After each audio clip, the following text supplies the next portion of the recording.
বৃহস্পতিবার পবিত্র রাতে কেউ যদি এই দোয়াটি 100 বার পরে কোনো দিন পৃথিবীর কোনো মানুষের কাছে তার হাত পাততে হবে না, পৃথিবীর সব কিছু তার পায়ের নিচে আল্লাহ হাজির করে দিবেন।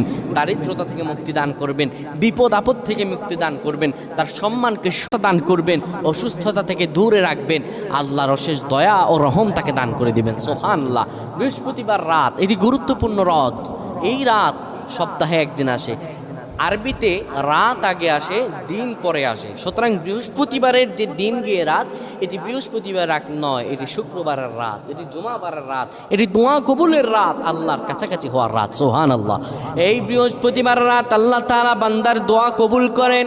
কেউ যদি বৃহস্পতিবার রাতে ঈশা নামাজের পরে পবিত্র হয়ে ইয়া হাইয়ু ইয়া হাইয়ু ইয়া হাইয়ু ইয়া রফিয়ু ইয়া রফিয়ু ইয়া রফিয়ু এই দোয়াগুলো পড়তে পারে 100 বার, আল্লাহ রাব্বুল আলামিন তার